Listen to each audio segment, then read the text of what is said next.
Marami ang nagsasabi na kapag marami kang pera, wala kang problema. Ngunit ang totoo, lahat ng tao, mayaman man o hindi, ay nagkakaroon ng problema.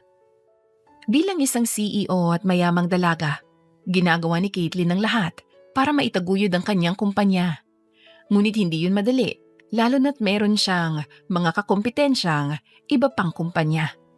Ma'am Caitlyn, halos lahat ng nandito ay mga kakompetensyang kumpanya mo ah.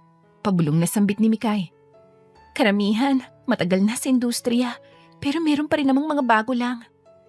Kaya mahalaga ang pagdalo natin sa event na to para makita at makilala natin sila. Isang paraan to para makasakap tayo ng mga impormasyon tungkol sa mga kumpanya nila. Sa bagay, hindi rin naman kasi lahat mahahanap natin sa internet.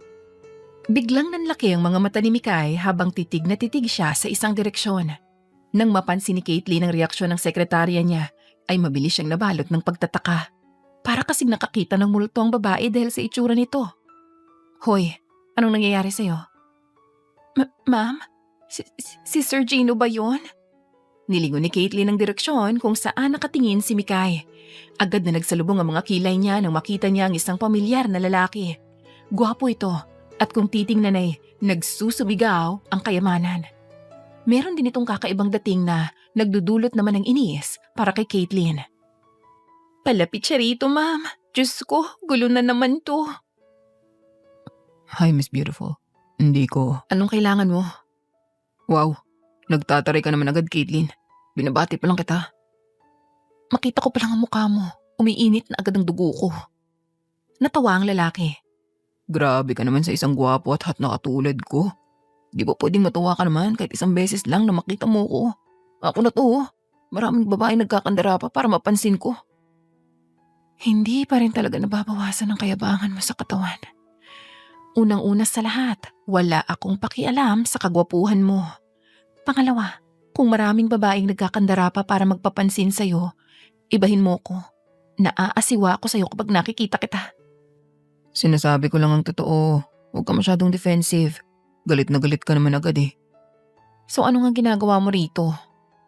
Hindi ba, evento para sa mga CEO? Malamang, kasali ako ron at pupunta talaga ako rito. Napangiwi si Caitlyn. Whatever. Umalis ka na lang sa harapan ko at huwag kang lalapit sa akin. Huwag mo naman ako ipagtabuyan, baby. Baka mamaya niyan, isipin kong in love ka sa akin. Asa ka naman. Baliw na babae lang ang mai-in love sa isang katulad mo. Bah, magdahan-dahan ka sa pananalita mo ha. Baka mamaya, isa ka na palang baliw na babae na in love sa akin. Ay, ako, kahit ikaw na lang ang natitirang lalaki sa mundo, hindi kita papatulan, no? Muli na namang natawa si Gino. Ganyan ba talagang ugali mo sa lahat? O ganyan ka lang pagdating sa akin? Wala akong obligasyon na ipaliwanag sa yung ugali ko, okay? Umalis ka na lang. Sinisira mo yung gabi ko eh. Okay, fine. Basta, ito ang tatandaan mo ha. Magkukrus at magkukrus ang mga landas natin. Sa ayaw mo man at sa gusto. Bago pa makapagsalita ulit ang dalaga, ay naglakad na paalis si Gino. Napamaang pa siya habang pinapanood ang papalayong imahe ng binata. Napakuyom na lamang ng mga kamao si Caitlyn. Pagkatapos ay sunod-sunod na napabuntong hininga para ikalma ang kanyang sarili. Mahaba pa ang gabi, ma'am. Huwag mo na lang pong pansinin yun para hindi masira ang mood mo. Pag-aalo ni Mikay sa boss niya. Ang mabuti pa ay abalahin na lang natin ang mga sarili natin sa tunay na pakay natin dito, ano? Okay lang ako. Mag-focus na lang tayo dito sa event. Alam mo na kung anong gagawin mo, di ba? Alamin mo ang mga importanteng bagay tungkol sa kumpanya ng mga taong nandito. Sige, ako na pong bahala. Good.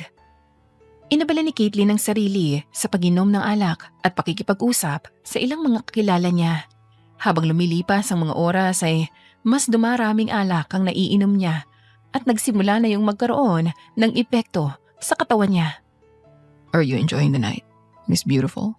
Mapang-asar na tanong ni Gino. Kung kailangan mo ng kausap, dito lang ako.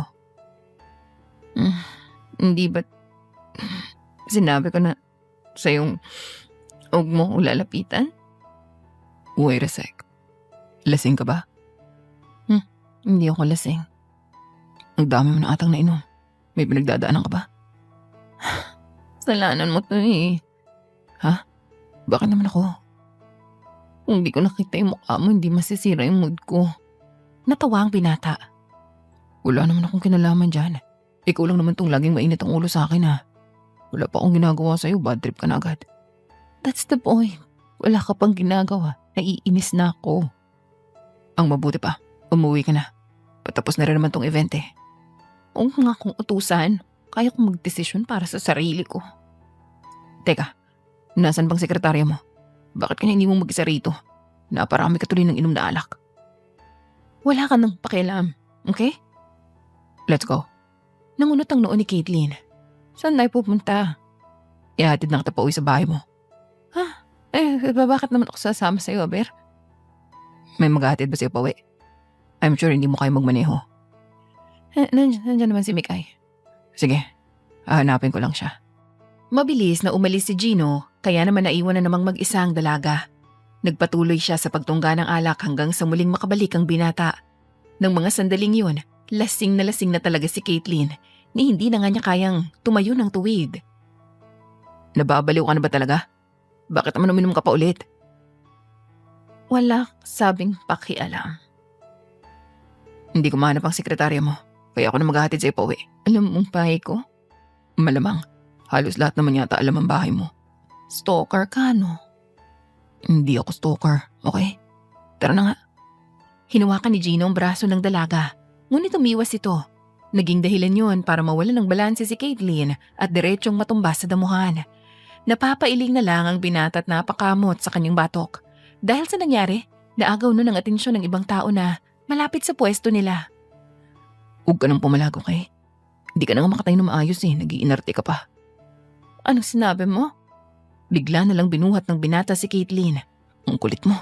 Di ka dapat naglalasing ng ganyan kung kanya kakakulit. Hoy, bitawan mo nga ako. Ibaba mo ako. Manahimik ka na lang dyan. Kung ayaw mo ilaglag kita sa damuhan. Ibaba mo sabi ako. Baliwala para kay Gino ang pagpupumiglas ng dalaga. Pati na rin ang tinginan ng mga taong nadadaanan nila. Dire-diretso siyang naglakad paalis ng venue at papunta sa parking lot kung saan ang kotse niya. Matalim ang tingin ni Caitlyn sa binata nang ibaba siya nito. Sakay na. Huwag ka na magreklamo. Magpasalamat ka na lang dahil may malasakit pa ako sa'yo. Nye. Hindi ko naman inutos sa'yo to, no? Napailing si Gino dahil sa inasta ng dalaga. Nang makasakay ito sa kotse, agad ring sumunod ang binata. Paanda rin na sana niya ang kotse nang bigla na lang hawakan ni Caitlyn ang braso niya. Kunot noo siyang napabaling ng tingin dito, bakas ang matinding pagtataka sa kanyang mukha. Bakit? May problema ba? Ang init. Dahil sa alak yan. Pwede ba akong maghubad? Ano? Nasisiraan ka na ba ng bait? Bakit ka maghubad rito sa loob ng kotse ko? Mainit nga kasi. What dahil? Singhal ni Gino nang maghubad nga ang dalaga. Uy, Caitlyn, umayos ka nga. Bigla na lang tumawa ang dalaga. Bakit? Ba't nagkakaganyan ka? Huwag mo sabihin, ngayon ka lang nakakita ng hubad na babae. Huwag ka nga may bra pa ako oh. That's not the point, okay? Babae ka, lalaki ako. Ano sa tingin mong magiging epekto sa akin yung ginagawa mo? Ay, hindi ko na problema yun, no? Napalunok na lang si Gino nang bigla rin siyang makaramdam ng init. Hindi niya mapigilang mapatitig sa dibdib ni Caitlyn. Maring napapikit ang binata pagkatapos ay mabilis na nag-iwas ng tingin. Pilit na lang niyang tinuon sa manibela ang kanyang atensyon at pinaandar na ang kotse. Wait. Anong? Ayun, may kailangan ka ba? Kailangan ko to. Uy, anong ginagawa? Huwag mong hawakan yan. Pilit na tinulak ng binata si Caitlyn, ngunit hindi ito nagpatinag. Mula sa hita ni Gino, naglandas ang kamay ng dalaga, pataas, hanggang sa mapadpad sa belt nito. Hindi siya nagsayang ng oras at agad yung hinubad. Walang pag-aalinlangan niyang pinasok ang kamay niya sa loob ng pantalon ng binata. Caitlyn.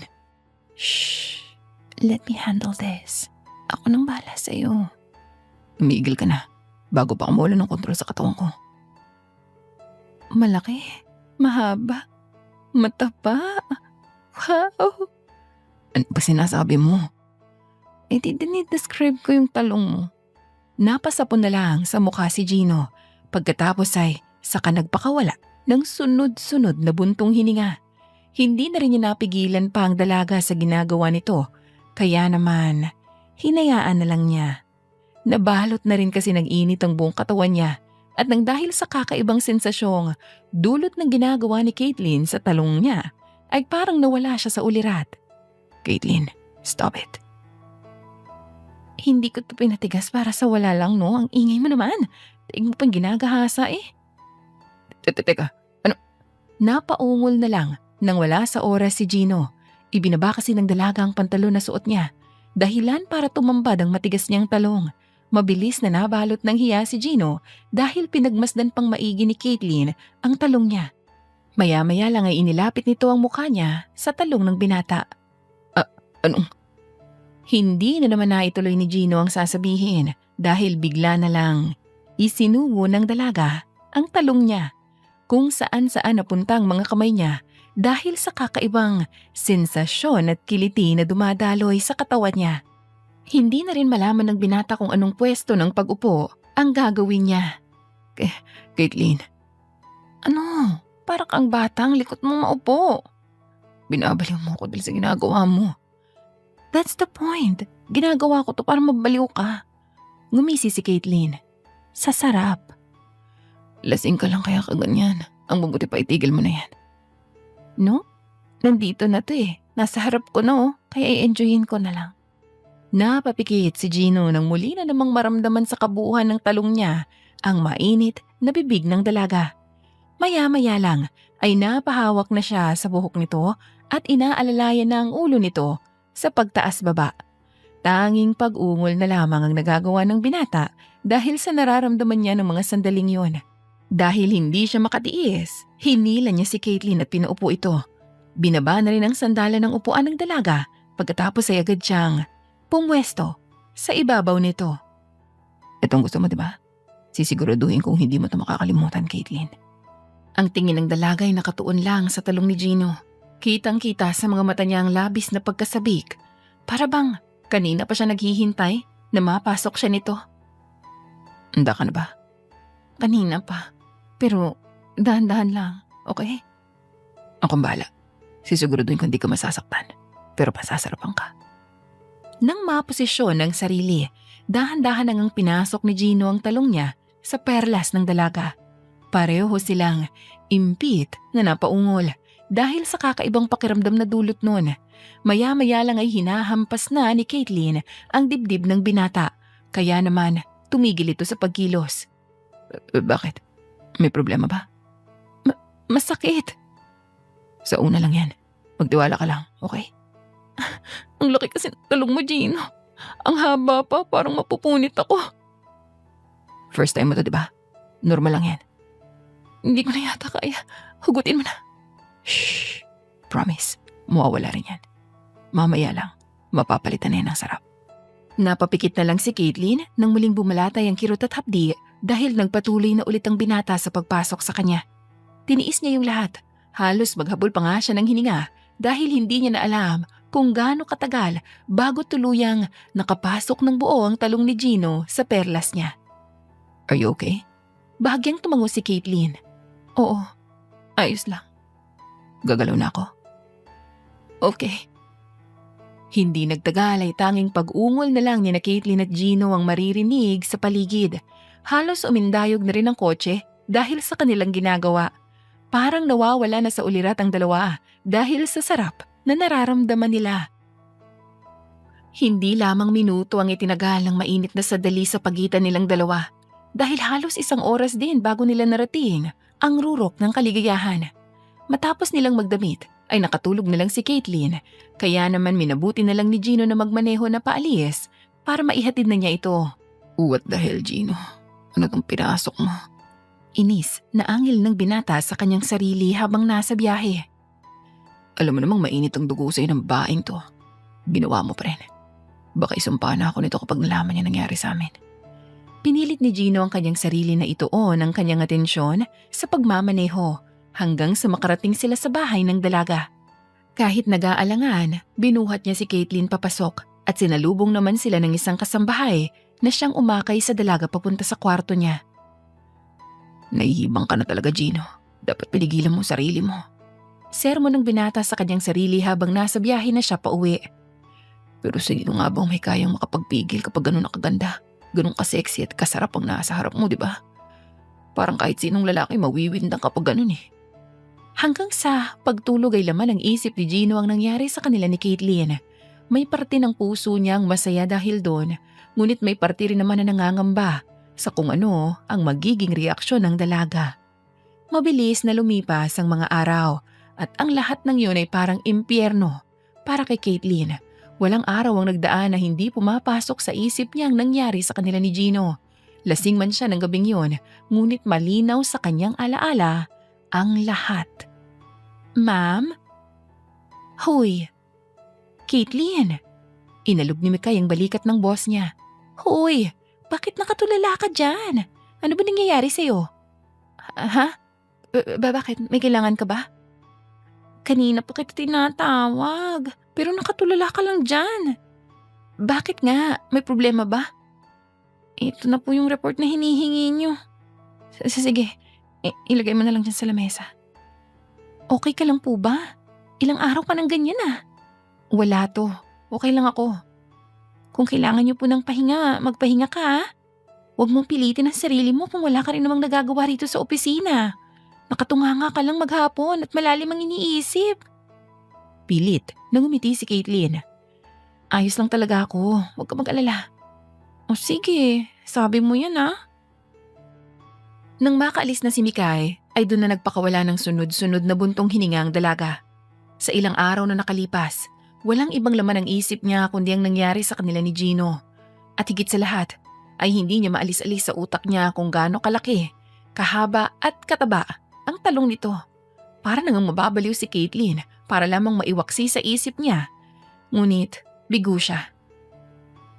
Ano bang nangyayari sa'yo, Caitlyn? Mag-focus ka nga. Binalak pa ng dalaga na ituon ang atensyon niya sa trabaho, ngunit naglakbay lang ulit ang isip niya tungkol sa mainit na sandaling pinagsaluhan nila ni Gino. Bigla na lang kumalabog ang dibdib ni Caitlyn at mabilis na umakyat ang init sa kanyang mukha. Ma'am! Ma'am! Humahangos na pumasok sa opisina ni Caitlyn ang sekretarya niya. Nandito po si Sir Gino. Gusto ko raw po niyang makausap. Ano? Huwag mo siyang papasukin.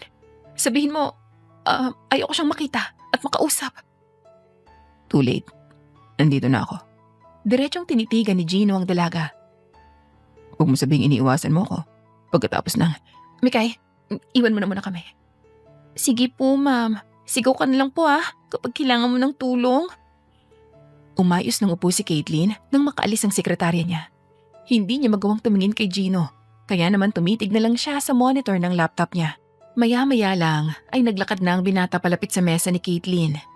Halos dumagundong ang dibdib ng dalaga dahil sa paglapit nito. Dumagdag pa na naamoy niya ang pamilyar na amoy ng binata. Anong ginagawa mo rito? Gusto ko itang makita. At gusto rin kita makausap. Ayoko kitang makita at wala rin tayong pag-uusapan. Imposibleng nakalimutan mo nangyari sa atin ng isang gabi. Sinigurado kong tatatak yun sa isip mo. Ramdam ni Caitlyn ang lalong pag-init ng mukha niya. Kaya naman batid niyang namumula na to. Nasisiraan ka na ba? Kailangan ba talagang sabihin yun? Paano ko may makarinig sa'yo? Wala akong pakialam. Totoo naman ang sinabi ko. At may nangyari naman talaga sa atin.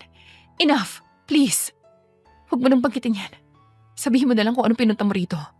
Kung wala ka namang matinong sasabihin, umalis ka na lang dahil sinasayang mong oras ko. Katulad ng sinabi ko, gusto kitang makita. Nakita mo na ako, di ba? Makakaalis ka na. At makausap. Wala nga tayong pag-uusapan. Meron nga. Mariing na napapikit si Caitlyn dahil sa inis. At ano naman yun? Ang nangyari sa atin ng isang gabi. Kalimutan na lang natin yun, okay? Isang malaking pagkakamali yun. Pero na-enjoy mo yun, di ba? Sigurado ka bang gusto mo na lang kalimutan yun? Ha?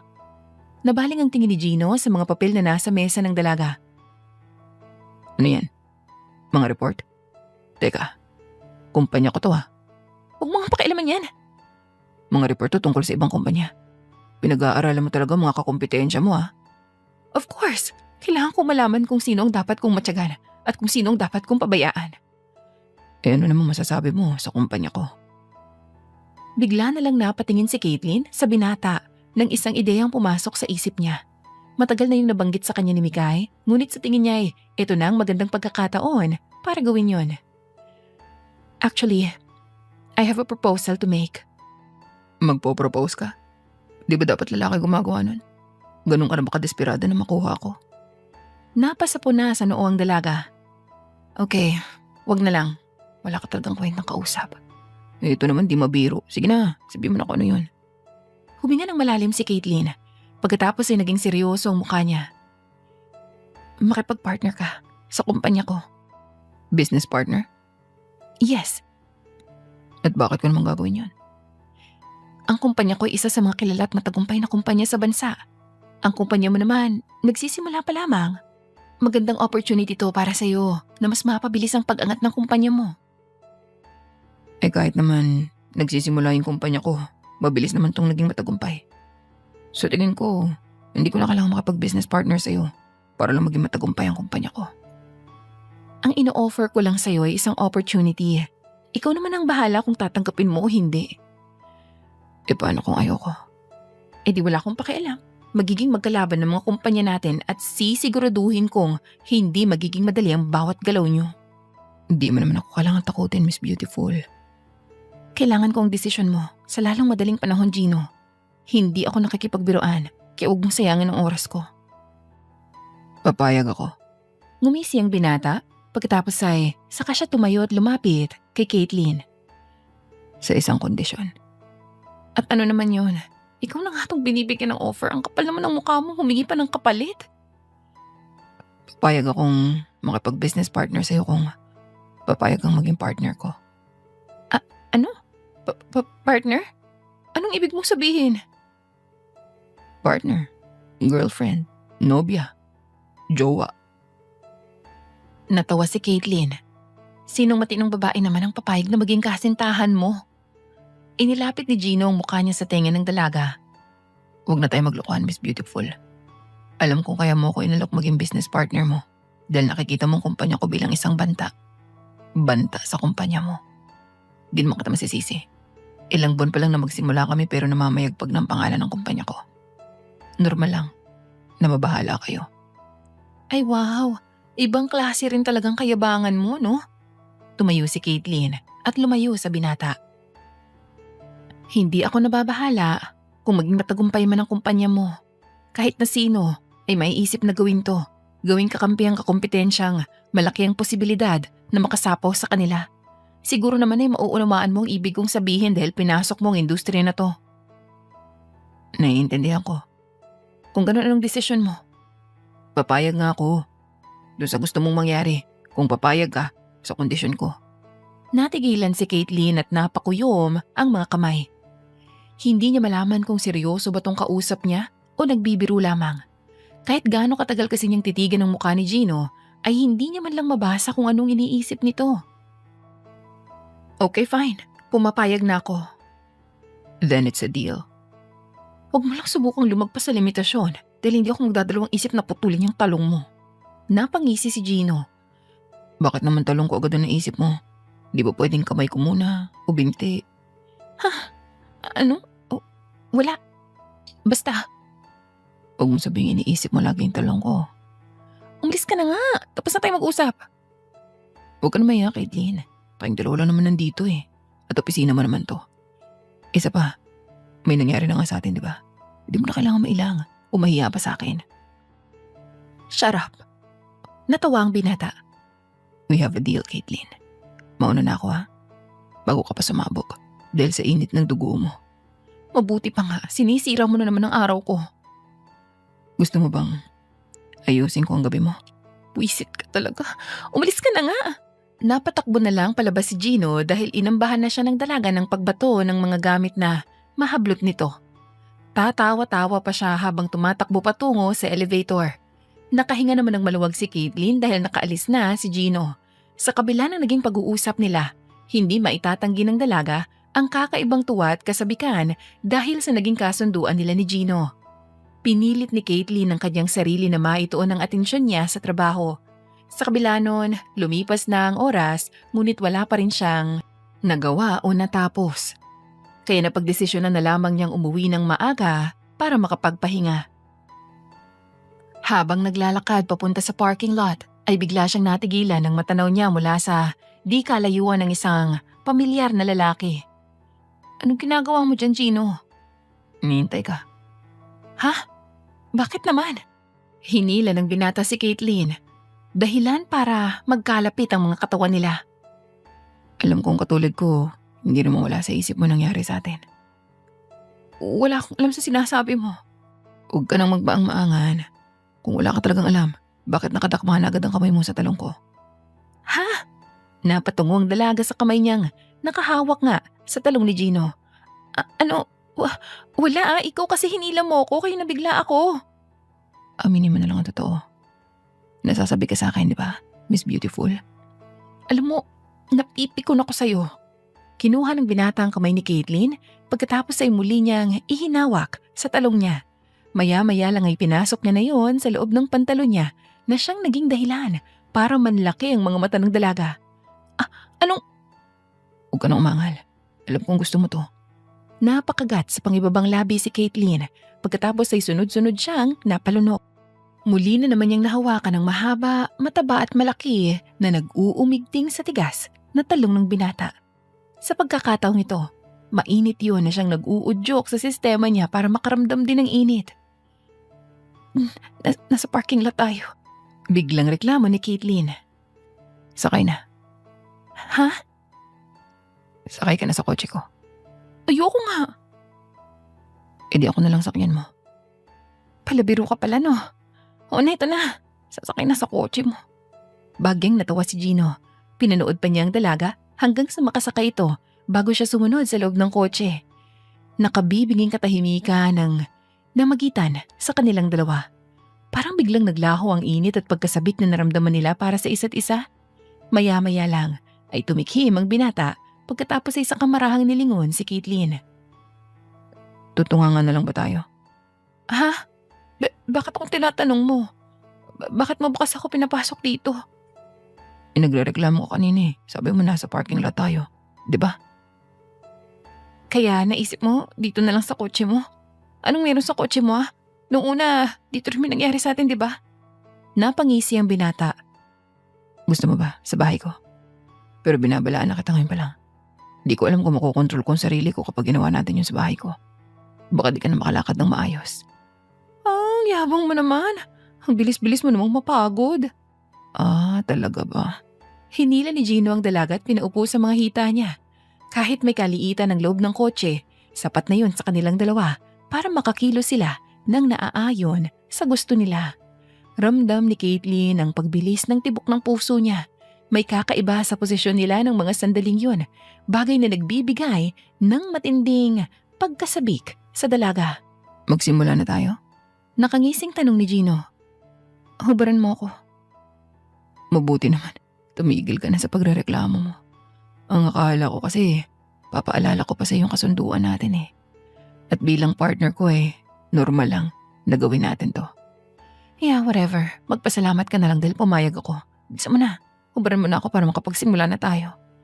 Agad namang kumilos si Gino at sinunod ang utos ng dalaga. Nang tuluyan na siyang mahubaran, ay tumambad sa kanya ang dibdib ni Caitlyn. Hindi na nagsayang ng oras ang binata. Agad niyang sinipsip at dinilaan ang dibdib nito. Halos tumirik ang mata ng dalaga dahil sa kakaibang sarap na dulot ng ginagawa ni Gino sa katawan niya. Gino, stop.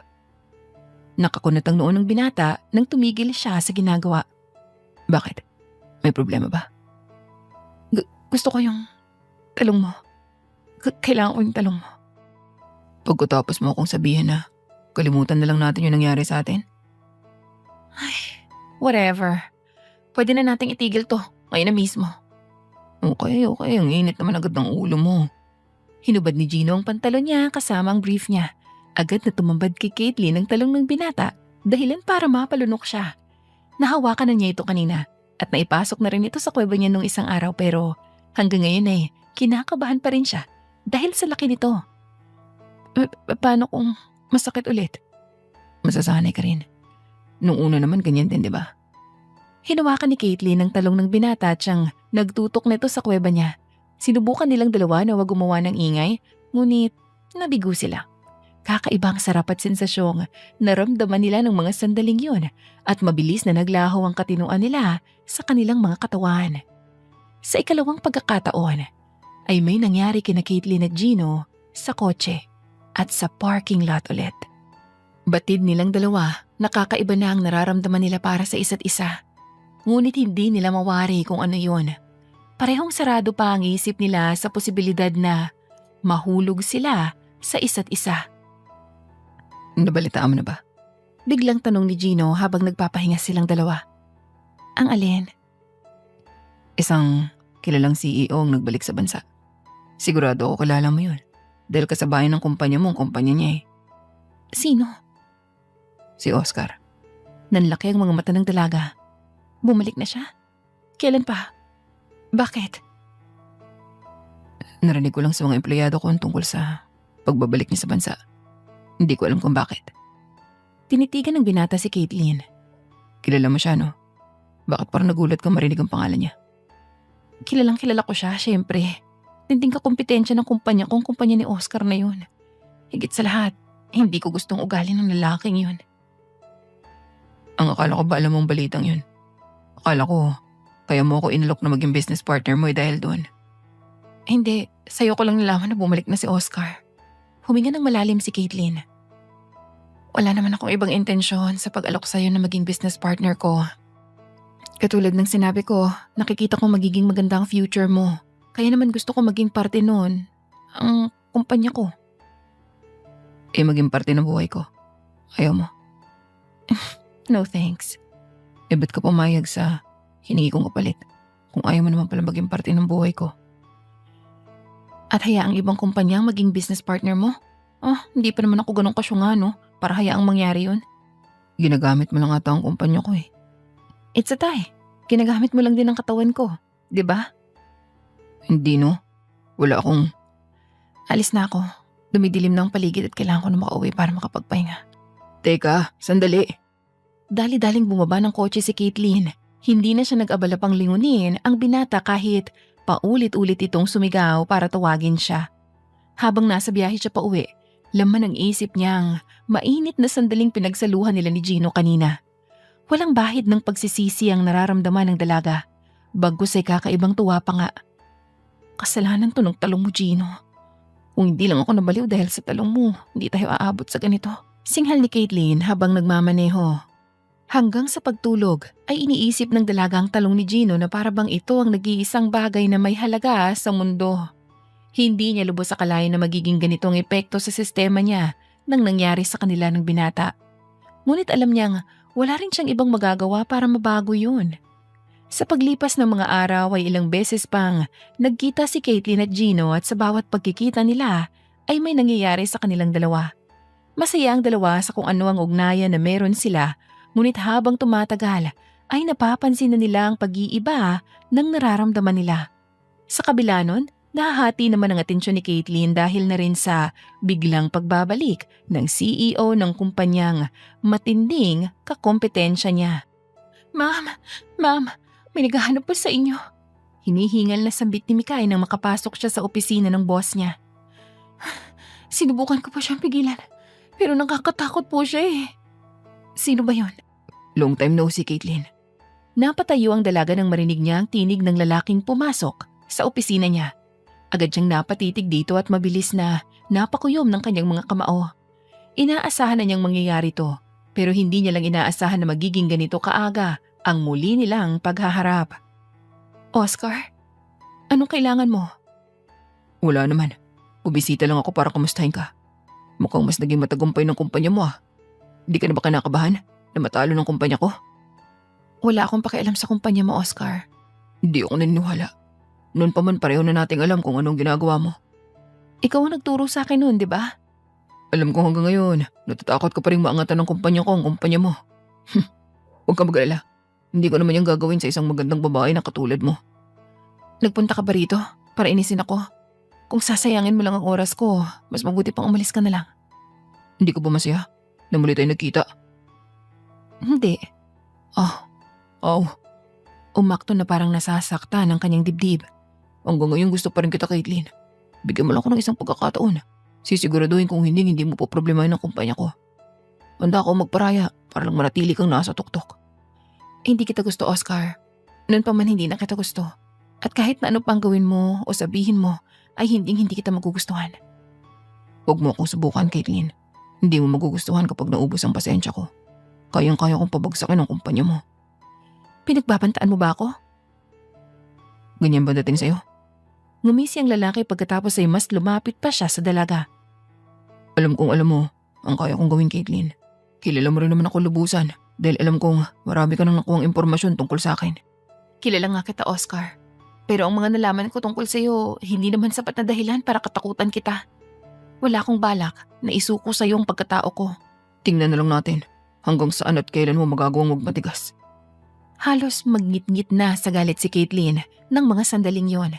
Pilit na lang niyang pinakalma ang sarili niya dahil alam niyang wala siyang laban kay Oscar sa pisikalan.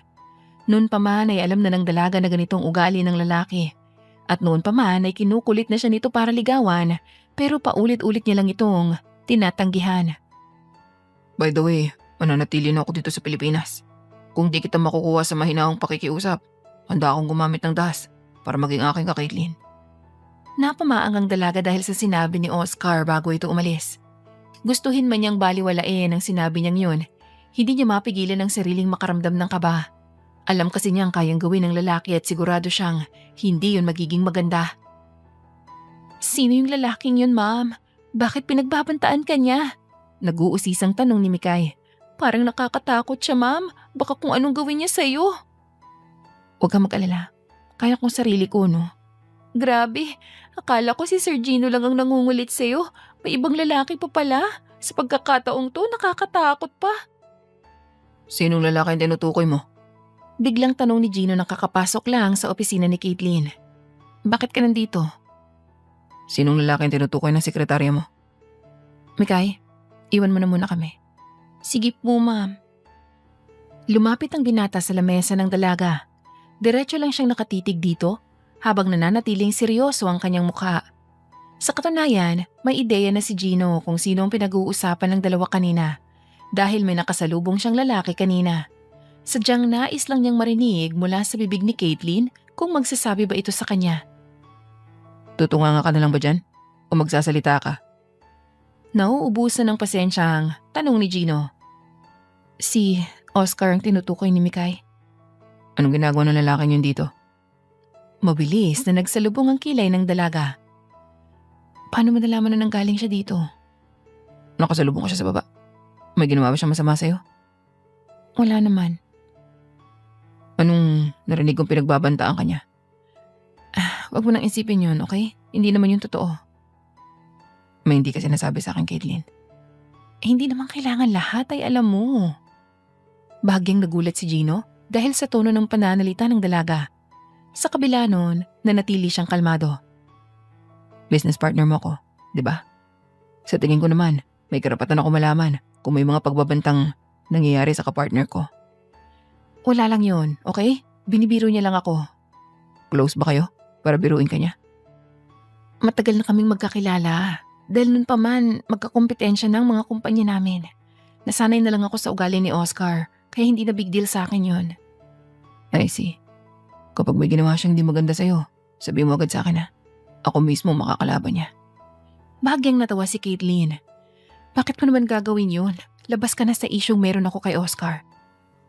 Kahit na, hindi ko hayaang may gawin siyang masama sa'yo. Parang may humaplos na kung ano sa dibdib ng dalaga dahil sa mga katagang binitawan ni Gino. Ayaw man niyang mag-isip ng kung ano-ano tungkol doon ay hindi niya napigilan ang sarili niya. Ito ang unang pagkakataon na nakaramdam ng ganito si Caitlin. Sa tingin niya ay kilig kung tawagin. Anong oras ka pa matatapos dito? Biglang tanong ng binata. Wala naman akong ginagawa kaya pwede na ako umalis kahit anong oras. Mabuti kung ganun. Let's go. Nangunto ang noo ni Caitlin. At saan naman tayo pupunta? Magde-date. Date? As in, date? May iba pa bang meaning yun? Kakain sa labas. Mamamasyal na magkasama. Bakit? Gusto kitang makasama eh. Magkasama naman tayo nung isang araw, di ba? Hindi sapat para sa akin yan. Napaiwas ng tingin si Gino pagkatapos ay napakamot sa kanyang batok. I wanna spend more time with you. Bakit naman biglaan? Hindi ka rin naman ganyan dati ah. Huwag mo sabihing nahuhulog ka na sa akin. What? Ang assuming mo naman. Natawa si Caitlyn pero inayos na niya ang gamit niya at agad na tumayo nang matapos. Tara na, para kang bata dyan na hindi pinayagang gumala. Sus, aminin mo na lang. Gusto mo rin ako makadate. Whatever. Nagpaalam na lang ang dalaga sa kanyang sekretarya at agad rin silang umalis ni Gino. Nagtungo sila sa isang mamahaling restaurant para doon kumain. Kahit naiilang, naging maayos naman ang date nilang dalawa. Napuno ng kwentuhan at kulitan ang bawat sandali nilang magkasama. Dumaan din sila sa isang parke para doon saglit na magpahinga habang hindi pa tuluyang dumidilim ang paligid. Gusto mo ba ng ice cream? Biglang tanong ni Gino. Sure. Hindi ko lubos akalain na may pagkaisip bata ka pala ah. Kapag gustong kumain ng ice cream, isip bata agad. Nagbibiro lang ako, okay? Nakanguso ka naman agad dyan. Kiss mo ako para itigil ko. Baliw ka ba? Baliw sa'yo. Siguro. Ay, bumili ka na lang doon. Ang dami mo pang sinasabi. Halos lumundag pa sa tuwa si Gino habang naglalakad siya papunta sa isang stall na nagtitinda ng ice cream. Inilibot ni Caitlyn ang tingin niya sa paligid. Maaliwalas ang simoy ng hangin at papalubog na rin ang araw. Kahit luma na ang parke na kinaroroonan nila, ay kapansin-pansin pa rin na naaalagaan ito ng mabuti. Are, teka, ano ba? Hindi na naituloy ng dalagang sasabihin niya nang bigla na lang tinakpan ng isang lalaki ang bibig niya. Nagpumigla si Caitlyn, ngunit nabigo siyang makawala. Kinaladkad siya ng isang lalaki palayo sa pwesto niya kanina. Sumama ka na lang na maayos kung ayaw mo masaktan. Nagbabantang singhal ng isang pamilyar na tinig ng lalaki. Kinagat ng dalagang kamay ng lalaki na nakatakip sa bibig niya, dahilan para mapabitaw ito. Oh, Oscar? Anong kalokohan to? Huwag ka na maraming tanong. Sakay. Hindi ako sasama sa'yo, pakawalan mo ako. Sakay sabi. Gino! Tulungan mo ako! Isang sampal ang nagpatahimik kay Caitlyn. Halos magpanting ang tenga niya dahil sa sakit noon. Ramdam din niya ang pag-init ng pisngi niya na sinampal ng lalaki. Nanlilisik ang mga mata niya nang titigan niya si Oscar.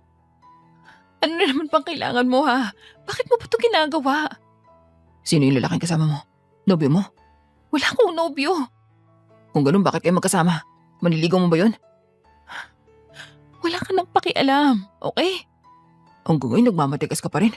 Tingnan natin kung hanggang kailan mo kayang panindigan yan. Tinulak ng lalaki si Caitlyn papasok sa van. Pinagsisipapan ng dalaga si Oscar ngunit isang suntok sa sikmura ang nagpatigil sa pagpupumiglas niya. Agad namang pinaandar ng isang lalaki ang van at nagmaneho paalis.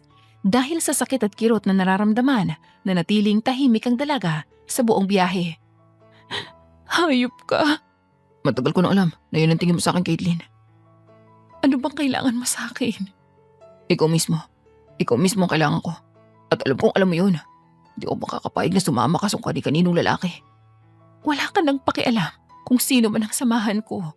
Hindi mo ako nobya at mas lalong hindi mo ako pag-aari. So ngayon hindi pa. Pero mapipilitan ka rin tanggapin ang alok ko. Mangarap ka, Oscar. Mangarap ka. Pagsisisihan mo, ginawa mo to. Walang tutulong sa'yo, Caitlyn. Hindi ka na makakatakas mula sa mga kamay ko. Mas lalong umigting ang galit at pagkasuklam na nararamdaman ng dalaga. Hindi na siya muling nagsalita dahil muli na namang bumulatay ang sakit sa kanyang katawan. Habang nasa biyahe, nanalangin si Caitlyn na sana hanapin at iligtas siya ni Gino, ang nag-iisang taong inaasahan niyang tutulong sa kanya. Sa kabilang banda, nabalot ng pagtataka si Gino nang biglang mawala ang dalaga sa pwesto kung saan niya ito iniwan kanina. Agad yung napalitan ng pangamba nang makita niya ang bag na dala ni Caitlyn kanina. Nagkalat na din ang mga gamit nito sa damuhan, kaya naman nagkaroon na ng ideya ang binata sa kung ano ang nangyari. Hello? Vince? Kailangan ko ng tulong. Aligagang bulalas ni Gino matapos niyang mag-dial sa kanyang cellphone. Si Caitlyn, nawawala. Ha? Paano nawawala? Anong ibig mong sabihin, pre? May dumukot sa kanya. Paano ka naman nakakasiguradong may dumukot sa kanya? Baka naman umalis lang o may pinuntahan. Hindi. Naiwan ang mga gamit niya rito. Nagkalat pa nga ang iba. Sigurado akong hindi siya basta-basta aalis at iiwan ng mga to rito. Anong gusto mong gawin ko? Tumawag ka ng pulis.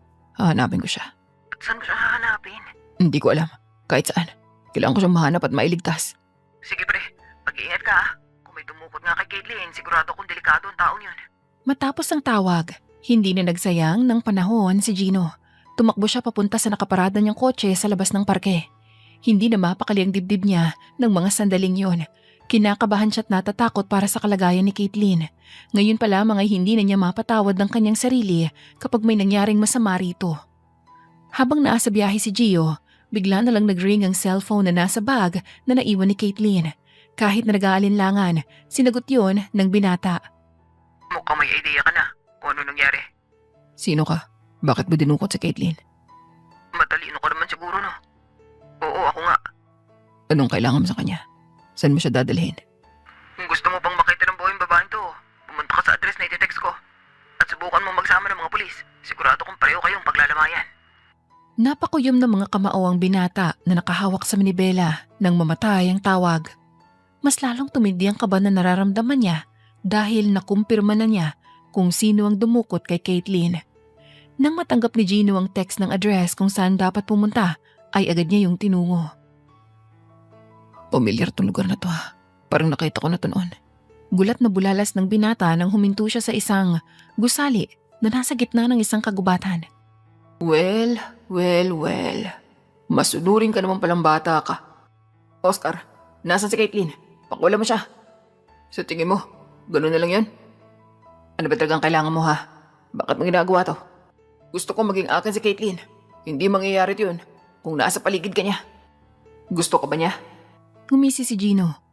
Mawala man ako o hindi. Kung hindi ka naman niya gusto, wala ring silbing ginagawa mo. Magugustuhan niya rin ako dahil wala siyang ibang pagpipilian. Ilabas mo na lang siya at pakawalan para hindi na lumaki ang gulo na to. Kilala mo naman siguro ako. Siguro naman may ideya ka na kung ano ang kaya kong gawin. Wala akong pakialam. Si Caitlyn ang pinunta ko rito. Wala akong interes sa pagkatao mo at sa mga kaya mong gawin. Natawa ang lalaki. Mayabang ka para sa isang baguhang tao. Biglang lumabas ang 5 lalaki na tauhan ni Oscar. Maya-maya ay lumabas na rin si Caitlyn na kinakaladkad ng isa pang tauhan ng lalaki. Mas lalong nabalot ng galit si Gino dahil sa nakikita niyang sitwasyon at itsura ng dalaga. Maingit makulit ang babae niyan, kaya tinuruan ko muna ng leksyon. Tarantado.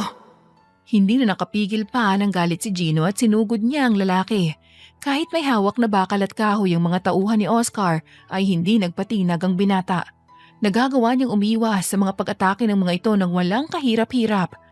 Kapag nakakakita siya ng pagkakataon, ay siya naman ang umaatake at sumusuntok sa mga ito. Gino. Napatigil sa pagkilos ng binata nang makita niyang sinasakal na ni Oscar ang dalaga. Bitawan mo siya. Sino ka? Para sundin ko. Hindi rin naman siya magiging akin. Mabuti nang mawala na lang siya sa mundong to. Baliw ka na, Oscar. Nahihirapang singhal ni Caitlyn. Buong lakas na sinipa ng dalaga ang pagitan ng hita ng lalaki, dahilan para mabitawan siya nito at mamilipit sa sakit. Ginamit yung pagkakataon ni Gino para makalapit kay Caitlyn. Ngunit sumugod rin agad sa kanila mga tauhan ni Oscar. Nagpatuloy sa pakikipagsuntukan ng binata habang pinoprotektahan si Caitlyn. Hayop kang babae ka. Kulang pa yan sa kademonyo ang ginawa mo. Pagbabayaran mo tong ginawa mo. Mabilis na bumangon si Oscar at nakisali sa mga tauhan niya sa pagsugod. Ramdam na ni Gino ang pagod at panghihina ng kanyang katawan, ngunit hindi siya nagpatinag. Nang makabawi naman ng lakas si Caitlyn ay tumulong na rin siya sa pakikipaglaban sa grupo ni Oscar. Nagulat pang binata nang makita ang bawat pag-atake at pag-iwas na ginagawa ng dalaga, ngunit binaling niya rin agad ang atensyon niya sa mga kalaban niya. Akalain mo namang marunong kang lumaban? Namamanghang bulalas ni Oscar. Hindi ako lumaking mahina. Lumaki ka namang mayabang.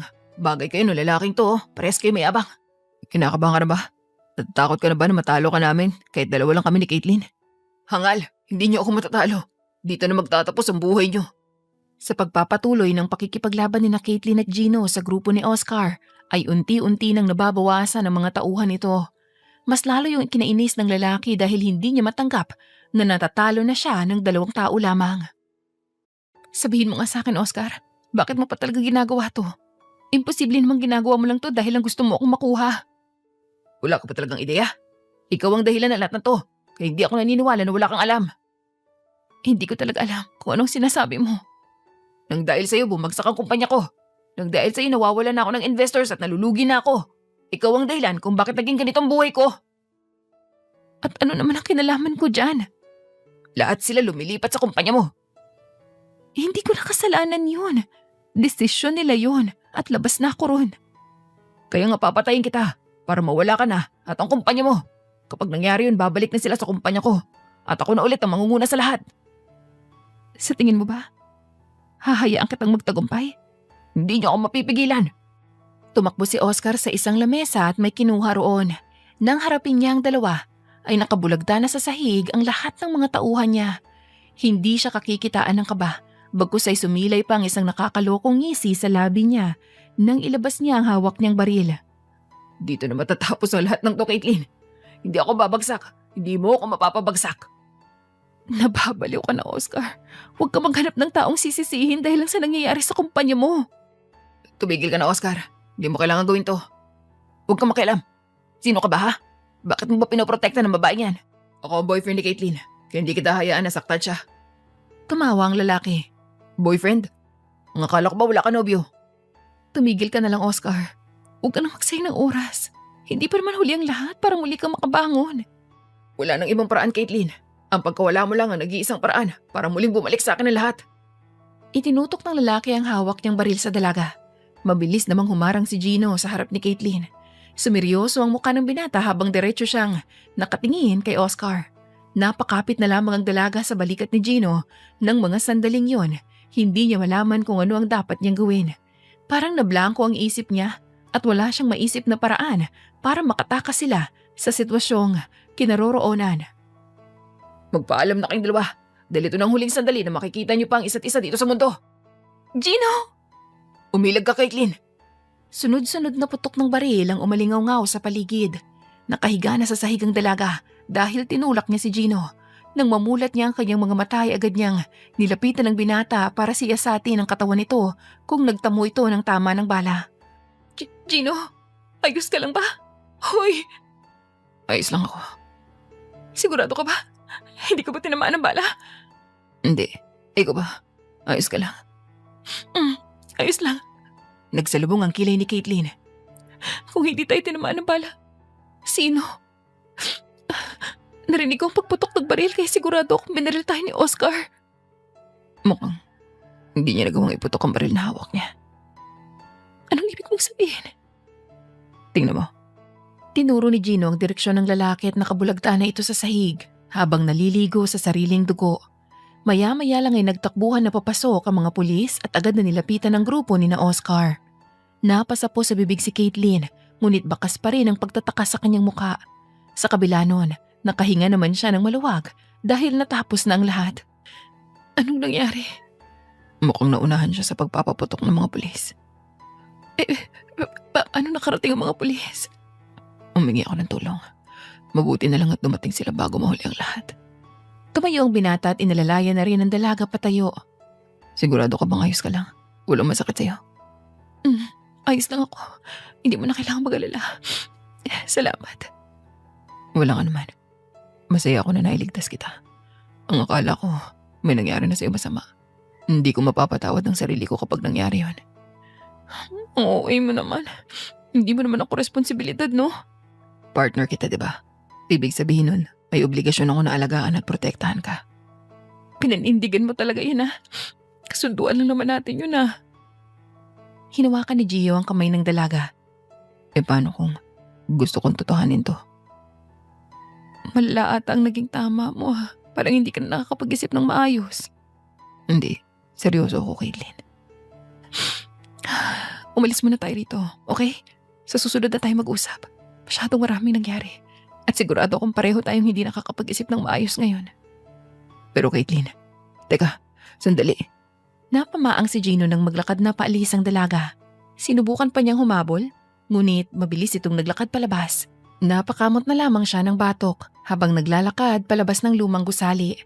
Isang kakaibang karanasan para sa dalawang nangyari ngayong araw at pareho nilang hindi maipagkakaila ang kakaibang epekto noon sa kanila. Mabilis na lumipas ang mga araw na para bang walang pinagdaan ng kakaiba sina Caitlin at Gino. Bumalik sa dati ang lahat. Makulit ang binata at nagtataray na ulit ang dalaga. Sa kabila nun, kapansin-pansin ang pagiging komportable nila sa isa't isa at nagsusumigaw na ang pagmamahal nila para sa bawat isa. Ma'am, nandito po si Sir Gino. Sambit ni Mikay nang dumaan siya sa opisina ng boss niya. Hihintayin ka raw po niya sa parking lot. Ha? Bakit hindi pa siya pumasok dito? Hindi ko rin po alam eh. Hindi ko na po natanong kasi umalis din siya agad. Napabuntong hininga si Caitlin pagkatapos ay saka inayos ang kanyang mga gamit. Nang matapos siya ay agad rin siyang naglakad palabas. Natatanaw pa lamang niya ang parking lot ay naaaninag na agad niya ang imahe ni Gino. Bigla na lang tumalon sa tuwa ang puso niya dahilan para mapatakbo siya palapit dito. Gino? Surprise. Hindi na itago ni Caitlin ang kanyang pagkagulat, ngunit maya-maya lang ay nagsalubong na ang kilay niya dahil sa pagtataka. Ano to? Surprise ko sa'yo. Magde-date tayo. Sa parking lot?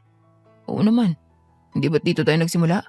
Dito nagsimula ang mainit na ugnayan natin dalawa. Sa parking lot kita unang napaungot. Hep, huwag mo nang ituloy ang sasabihin mo. Natawa ang binata. Pinugundoan ko to, kaya sana magustuhan mo. Nagustuhan ko naman ah. Nagulat lang ako dahil sa parking lot mo talaga naisip maghanda ng ganito. Isa pa, saan mo nakuha tong lamesa at mga upuan? Diyos ko, may pabulaklak ka pa talaga ah. Ano bang meron? Para saan lahat to? Gusto ko nga i-celebrate yung ikapitong buwan natin. Simula nung malapit tayo sa isa't isa. Ang corny. Hindi, seryoso talaga ako, Caitlin. Marami-rami na tayong pinagsamahan, no? Pero bakit kailangan ganito? At dito? Trip ko lang. Naalala ko kasi nasa parking lot unang may nangyari sa atin eh. Napailing ang dalaga. Pinagmasdan niyang maigi ang nakahandang lamesa at mga upuan sa harap niya. Naaamoy niya rin ang mabangong pagkain na nakahain sa mesa. Kahit papano, kinilig si Caitlin dahil sa trip ni Gino. Dumagdag pang pabulaklak na nagkalat sa simento. Isa pa, hindi ba tayo nakapag-usap pagkatapos nung nangyaring gulo kay Oscar, di ba? May gusto akong sabihin sa'yo. Ano naman yun? Napaupo ang dalaga. Parang ang seryoso mo naman. Masyado bang importante ang sasabihin mo? Oo naman. Matagal ko na itong pinag-isipan eh. Humahanap lang ako ng tamang panahon para makausap kita. Go ahead, sabihin mo na. Kumain muna tayo. Lalamig ng pagkain. Natawa si Caitlin pero nagsimula na rin siyang kumain. Nagkwentuhan silang dalawa ni Gino tungkol sa mga kaganapan sa kanilang buhay. Kahit ang nangyari kay Oscar ay napag-usapan din nilang dalawa. Kung noon ay madalas na mainit ang ulo ng dalaga kay Gino, ngayon ay ibang-iba na. Nagagawa ng tumawa ni Caitlin nang dahil sa binata. Matapos kumain ay iginaya ni Gino ang dalaga papunta sa kotse niya. Kahit nagtataka ay sumunod lang ito sa binata hanggang sa makasakay silang dalawa.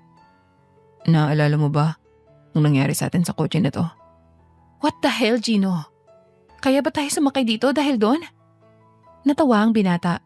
Hindi naman, binibiro lang kita eh. Ang pangit naman kasi ng biro mo. Ito na. Huwag na mainit ang ulo mo, okay? Ano ba kasing sasabihin mo? Diretsuhin mo na lang ako para hindi na nasasayang parehas ang oras natin. Napakamot sa batok si Gino. Pagkatapos ay saka siya huminga ng malalim. Nung araw na dinukot ka ni Oscar, matinding kabatakot ang naramdaman ko noon ha. Parang mababaliw ako dahil di ko alam kung saan kita hanapin. Paano mo nga ba nalaman kung nasan ako? Tumawag si Oscar. Pinapunta niya ako sa address kung nasan kayo. Nang dahil doon, naging madali para sa akin na mahanap ka. Wala akong ibang nasa isip ng mga sandaling yun, kundi ang maligtas ka. Hindi ko rin napigilan ang sarili kong magdasal na sana ligtas ka at walang ginawang masama sa yung lalaking yun. Hindi ko maintindihan, Gino. Bakit sinasabi mo to ngayon? Nung araw na yun kasi, napatunayan ko sa sarili ko kung gaano kakalaga para sa akin. Doon ko napagtantong nararamdaman ko para sa'yo. Mahalaga ka sa akin. Hindi dahil business partner kita o dahil may kasunduan tayo. Mahalaga ka sa akin dahil mahal kita. Nanlaki ang mga mata ni Caitlin. Gino, pinagtitripan mo ba ako? Hindi, seryoso ko. Gusto kita. Mahal kita. Mahal na mahal. Ramdam ng dalaga ang pag-init ng kanyang muka, pati na rin ang pagbilis ng tibok ng puso niya. Hindi niya magawang alisin ang tingin niya kay Gino. Pilit binabasa ang ekspresyon ng mukha nito. Seryoso lang ang mukha ng binata, dahilan para maniwala si Caitlin na seryoso nga ang sinasabi nito. Gusto kong totohanin na natin ang kasunduan natin. Caitlin, kalimutan na natin ang tungkol sa kasunduan. Maging magpartner na tayong dalawa. As in yung magkasintahan. Teka, sandali. Hindi ako ready. Hinawakan ni Gino ang isang kamay ng dalaga. Sabihin mo lang sa akin na may nararamdaman ka para sa akin. At handa akong gawin lahat para makuha ang matamis mong oo.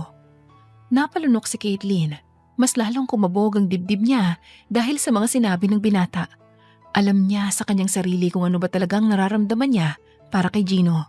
Hindi niya magawang lokohin ang kanyang sarili dahil noon pa man ay napapansin niya na yon. Ngayong nasa harap na niya ang binata at umami na ito sa kanya, isa na lang ang dapat niyang gawin. Gino, gusto rin kita. I mean, mahal na rin ata kita. Bakit parang di ka sigurado? Hindi naman sa ganoon. Hindi ko lang alam kung matatawag ko na bang pagmamahal tong nararamdaman ko para sa iyo eh. Pero sa tingin ko naman, oo, mahal na nga talaga kita. Seryoso ba yan? Baka naman niloloko mo lang ako ha? Ikaw ang nag-iisang lalaki na nakapagparamdam sa akin ng ganito ha. Ang buong akala ko nga mananatili akong single habang buhay eh. Pero nung magkalapit tayo, nagbago lahat. Kung ganun, pumapayag ka na. Pumapayag ka ng totohanin na natin kung ano meron sa atin. Ano nga bang meron sa atin? Kasunduan lang naman yun ha. Kalimutan na natin yun, okay? Magsimula tayo ulit. Kung kinakailangan pa kitang ligawan, gagawin ko. Bumaba ng kotse si Gino at ganoon na rin ang ginawa ng dalaga. Lumapit sila sa isa't isa para magyakapan. Makikita sa mga mata nila ang matinding pagmamahal nila para sa isa't isa. Mababakas din sa kanilang nakangiting mga mukha ang labis na tuwa na nararamdaman nila. Mahal na mahal kita, Caitlin. Mahal na mahal din kita, Gino. Marahang inilapit ng binata ang mukha niya sa mukha ng dalaga. Naglapat ang kanilang mga labi para sa isang matamis at puno ng pagmamahal na halik. Malumanay lamang yun, ngunit di nagtagal ay naging mainit at mapusok. Para bang sabik na sabik sa isa't isa hanggang sa matagpuan na lamang nilang kanilang sarili na nasa loob na ulit ng kotse. Parehong wala na namang saplot at impit na umuungol. Tunay ngang ang problema ay dumadating sa lahat ng tao. At nasa tao na lang yun kung paano nila dadalhin at lalagpasan ang mga yon. Ang pagtatagpo ni na Caitlin at Gino ay isang paraan ng tadhana para sabihing silang nakatakda para sa isa't isa. Meron man silang ibang layunin sa simula, sa huli ay mas nanaig pa rin ang pag-ibig. Ang pagmamahalan nilang dalawa ay isang patunay na hindi man umaayon sa atin ang mga plano natin, may mas maganda palang plano ang tadhana para sa atin. Maraming suliranin ang dadating, ngunit malalagpasan natin yun kung kasama natin ang taong makakaramay natin at makakasama natin sa habang buhay. Dear listeners, dito na po nagwawakas ang isa na namang napakagandang kwento ng pag-ibig ni Caitlin at Gino. Maraming salamat po sa pakikinig. Quick shoutout po ulit sa ilan sa ating mga masusugid na taga-subaybay. Shoutout to Agnes Embalsado listening from Ontario, Canada, Sunshine Satalbo from Riyadh, Angelina Bituin from General Trias, Cavite, Sarah Ann listening from South Korea, Juvie Villagracia from Kuwait, Chrissy Nakamura from Soka, Saitama, Japan, Yen Kolyama from Davao, Mildred Pasigna from Dammam, Saudi Arabia, Shirley Rico from Doha, Qatar, Sally Esteron from Saudi, Imelda Forteza from Calamba City, Melanie Wego from Antipolo, Lori Pantig from Seattle, Washington, Mirna Magtibay from Tanay Rizal, Linz Babor from Antipolo, Yam Villapane from Abu Dhabi, Jerlyn Rolona from Riyadh, and of course to our avid listeners Bia Agrado, Marisa Bustamante, Laika Domingo, and Judith Roma. Again, maraming salamat po sa patuloy na pagsuporta at pagtangkilik sa kwento ng Dear Celine. Naway makasama ko kayong muli sa susunod na kwento.